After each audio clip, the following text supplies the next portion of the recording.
Hi, it's Lori from Ridgehaven Homestead, and we have celebrated an anniversary. As of yesterday, Labor Day 2023, we have lived 5 years on this property. We moved up here into our camper. We didn't have everything laid out, and it has been a trial by fire since then, but I would just like to do kind of a overview of several things that we're doing on the property currently. So join us and let's see what we've learned.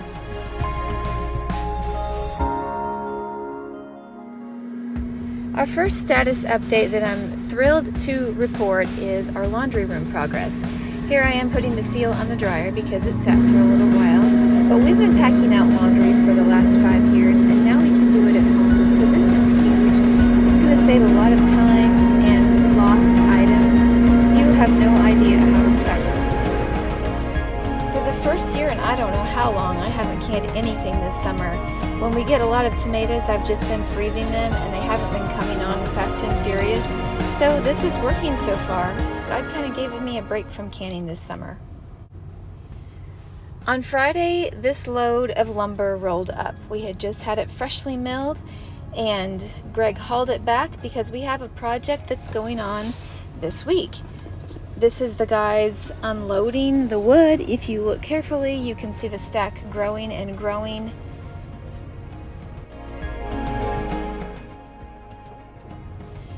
Andrew and Adam have taken on this project. They're building in a closed-in porch, kind of like a sunroom, I guess.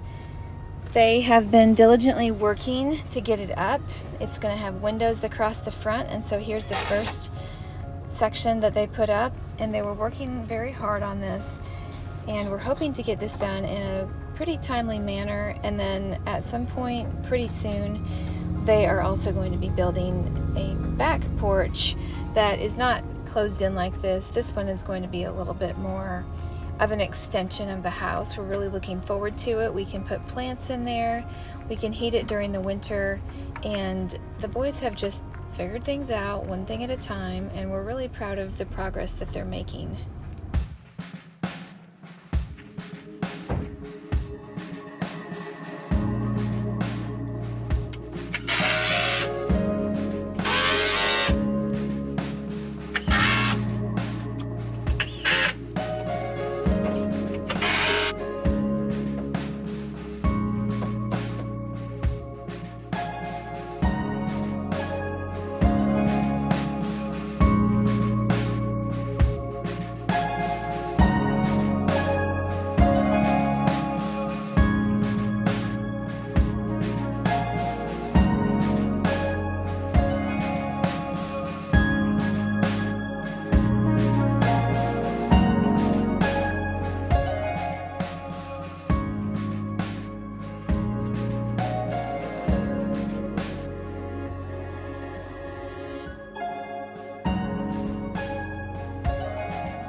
Greg planted several varieties of carrots yesterday for a fall crop, and so we are trying to keep them going.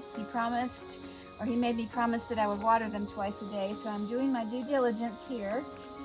We have avalanche, we have Eskimo carrots, and we have giant noble spinach. That's not a carrot at all. The spinach doesn't look like it's doing too well. It was a transplant. And we have a lot of other vegetables for the winter that we've been planting the last couple days. Bok choy, kale, some winter hardy lettuces. We have several different varieties of kohlrabi that we're trying. We're just trying to get a winter garden in so that it is producing at the proper time. We will do some other gardening also in the greenhouse, and we have been getting the greenhouse ready. The greenhouse, of course, hasn't been used for the summer because it's too hot. We've actually been using it to store some of our wood products that we're using for our lumber. We had a little project there that we worked on last night. We have some beets, spinaches, even some turnips. I'm not a big fan of turnips, but we just did a few to try. Greg really likes to try different varieties, and then after we've tried them and seen how the different types grow in our area, then we'll stick with those in the future. Because we have all these rocks surrounding us, you can see the rock wall around us. This area is a little bit sheltered from the elements, and so it should do pretty well for the winter. We have done some raised bed gardening a little bit here and there through the winter months, but usually what we grow in the winter is in a greenhouse.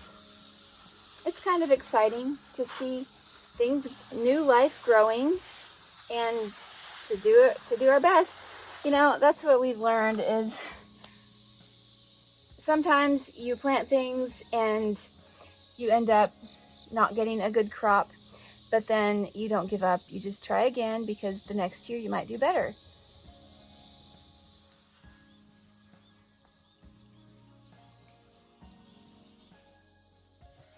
I was watering here where some little seedlings were planted, and I found this little guy here that somehow didn't get planted. It's some kind of kale. I think it might be a dwarf green. So let's get it in the ground. We don't want to let it die. And unfortunately, I feel like we are fighting the grasshoppers. I've seen some hopping around. So it's not one thing, it's another. Sometimes it's the deer, sometimes it's the rabbits. The grasshoppers this time of year are a real nuisance. Yeah, look, they chopped it right off. Sometimes it's hard to get things going because of that. Yeah, they didn't even eat the leaves. They just snipped it off. This one's growing okay though. Some of them are still okay, but I see some like this one that they've just mowed it down. It'd be nice if we were in a world where the grasshoppers ate weeds and left our plants alone, but it doesn't seem to happen like that.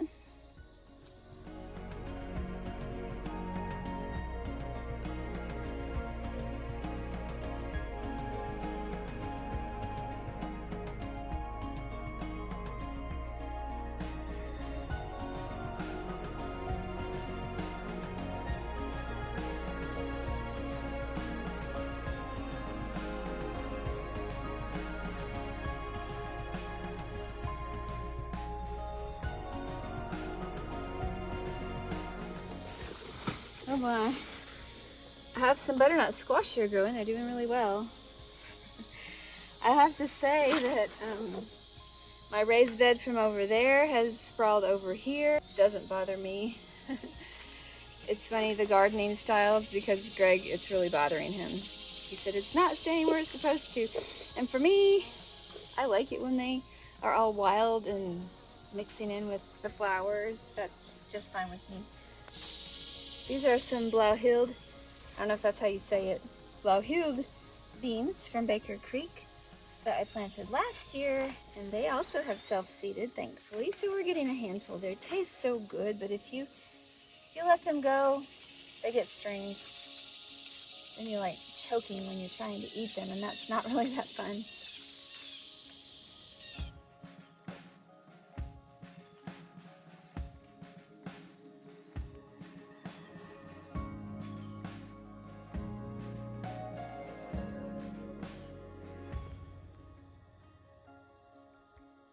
I harvested some edamames last Friday, and unfortunately we missed the window for those.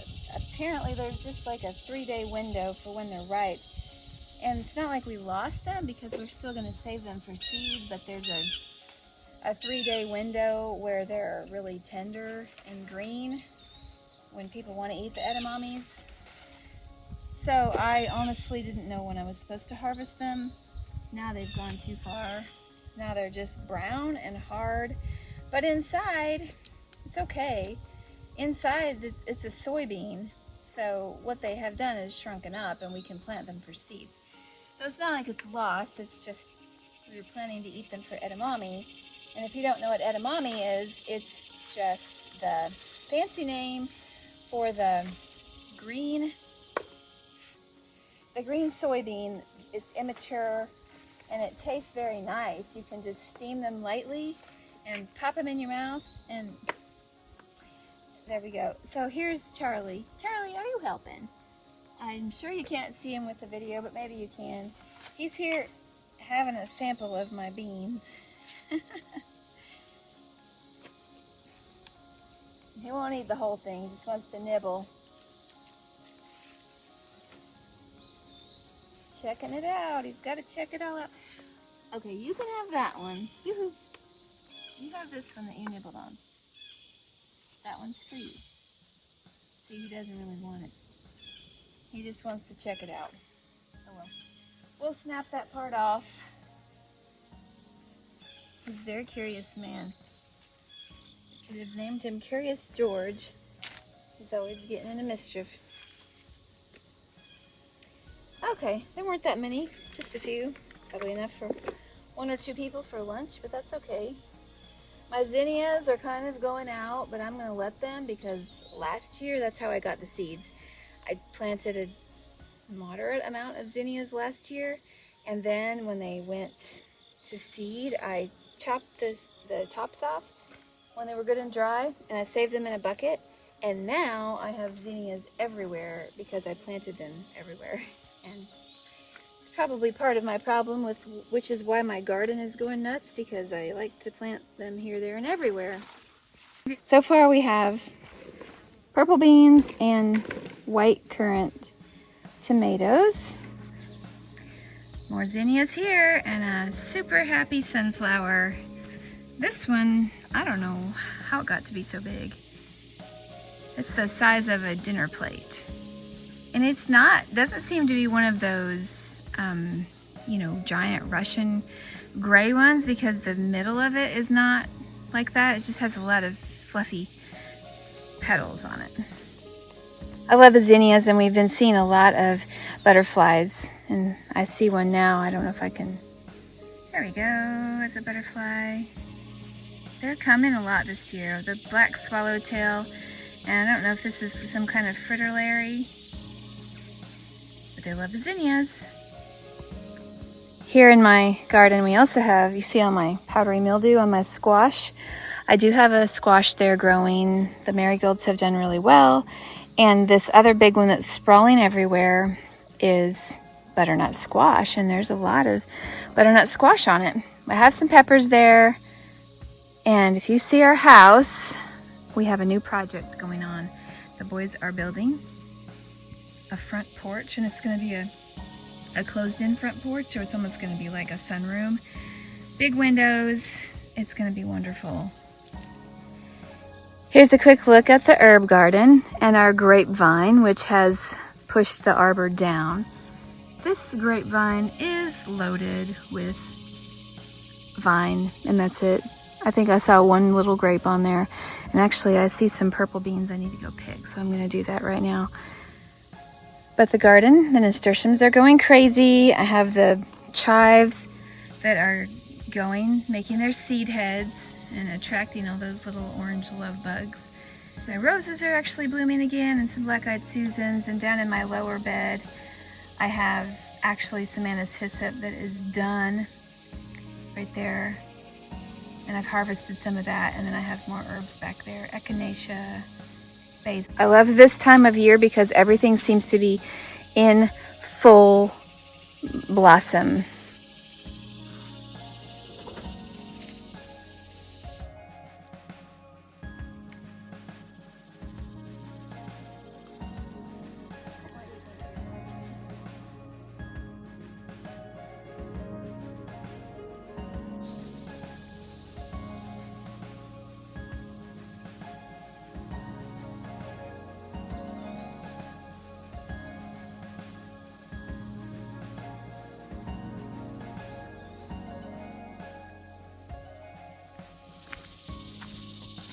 Our tomatoes are pretty well finishing off. They're getting a little of the last flush. We decided to leave them on there to see what they would do.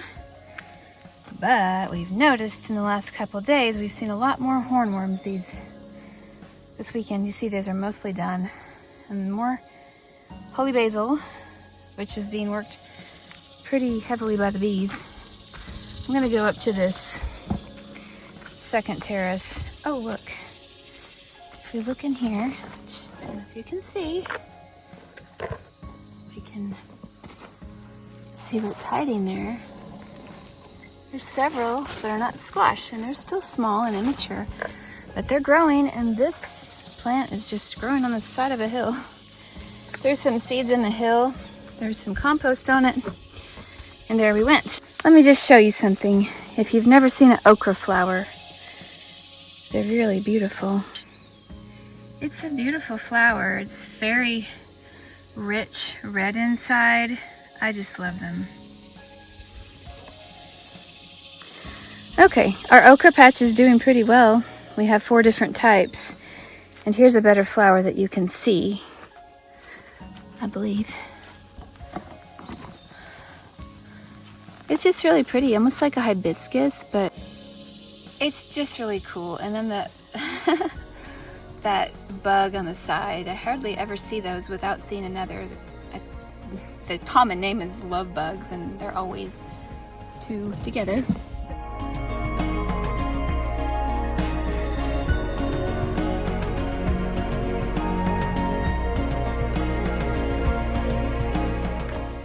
Okay, so ready to harvest the okra. I had to go get my gloves and scissors. You can technically twist the okras off, but they're fibrous sometimes. As far as getting them off, and you risk ripping the plant. I never do it without gloves. I've done that before, and I end up with a big rash. And sometimes I still end up getting a rash on my arms if I brush up against it, because it seems to have that latexy irritant in it, kind of like figs have. So I like to eat the okra, but I can't always touch it.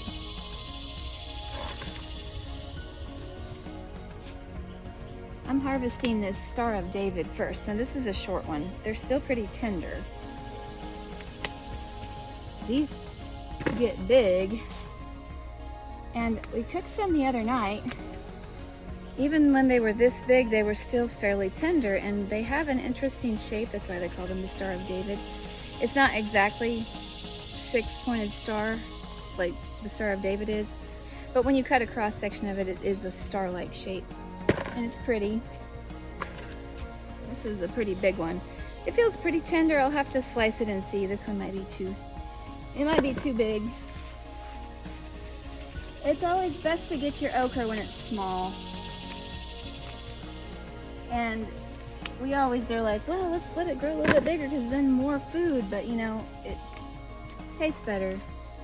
You're actually going to eat it if it's small. If it gets too fibrous, nobody's going to eat it anyway, so you might as well pick it small. We have such hilly property that we have our garden terraces in the side of the hill, and it just leaves us a small space of flat. So we try to utilize it as best we can. When the plants grow, it wasn't as close to the edge as we thought it was, or it was closer than we thought it was going to be. So So I'm taking the Jing orange now. They're called orange, but they are kind of red. Okay. They look like a hot pink, deep red. Kind of a burgundy. I'm not sure why they call them orange, but okay. I have to get these when they're small. If you don't believe me, that's okay. Just throw them big one time and you'll be like, oh, that's why. So weird.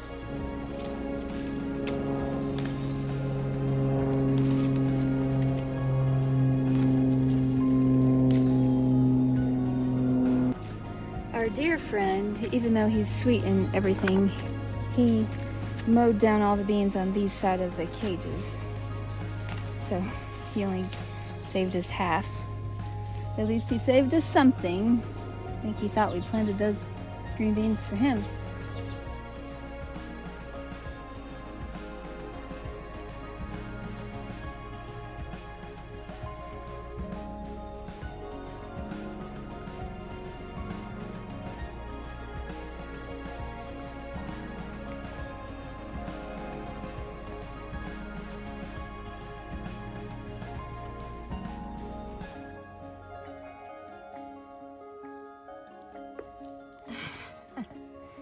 The deer's not the only one we have to fight for our food. Now that we have done a little work cleaning up the greenhouse, I don't feel quite as bad taking you in there. Greg and I did a little bit of that last night. Not saying it's perfect. Here we have some seedling trays that are ready to go in the ground. Mostly lettuces and kale. Good stuff. And we worked, this wood was all sprawled everywhere because we had been going through the piles. So we got it so we have a small area for gardening now. And there are glass doors in the back, they're just open. We have a couple of tomatoes that are still going. We're trying to fight the hornworms, they keep showing up. We just planted a few zinnias and sunflowers in here. I can always tell when our water is going low in the tank because the pressure starts to go down, and unless you use the hose a lot, you're not going to notice, but I can really tell that the pressure is not very good today. So I'm going to flip on our pump, which is going out from the greenhouse and stepping around the corner. It's a pretty good system that we have. Let's flip it on. It turns on the well pump. This is just the controls for the well pump. And I will leave this on for an hour or so, and that should fill the tanks. We've got full sun. We've got clouds, but it's a sunny day. Here's my little bounty from today. Not a lot of stuff, but I got some okra, green beans, purple beans, which I already put in the house. It's warm out there, so I came in here and I just make a half and half, like half water, half of this concentrated tea mixture. Put a little bit of stevia powder, and I've found there's lots of stevia powders, but they're not all the same, and many of them are really bitter. This is the one that we like. We get it in a bulk. It's from CC Nature, and I've tried many. In fact, I've ordered whole pound bags of other kinds and ended up not using them at all because they're bitter and nobody likes them. This one's really nice.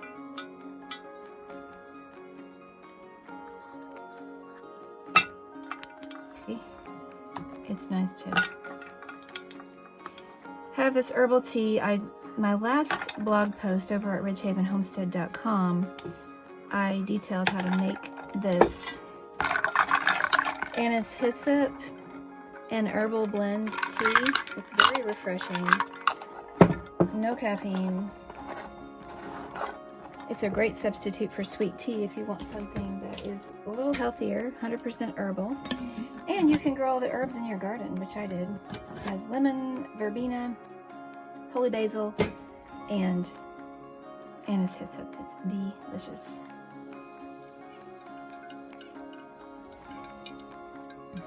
Really good. Yummy. I promised I would share some of the things that we've learned over the last 5 years living on our off-grid property. We did start out completely raw land, and so we have a perspective that not everybody is going to have. But the biggest thing that stands out for both Greg and I, looking back, and we're not finished yet, but looking back, we would say, don't try everything at once. You can do anything you decide to do, but you can't do everything, at least not all at once. So take your time, take the projects one by one, try not to become overwhelmed, which is very easy to do because on a homestead, everything is priority. Everything has to do with shelter, with providing food, with getting a water supply. So a lot of prayer needs to go into what you choose, and if you make a mistake, just pick yourself up and go from there.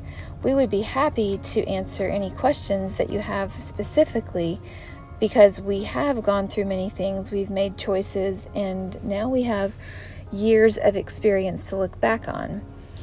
We haven't done everything right, but we're going forward. We are praying about how we can outsource some of the things that we were trying to do on our own just so that we can get this project finished because we're ready. So you can do anything you set your mind to do. And as I always remind you, if we can do it, you can too. Just pray about priorities.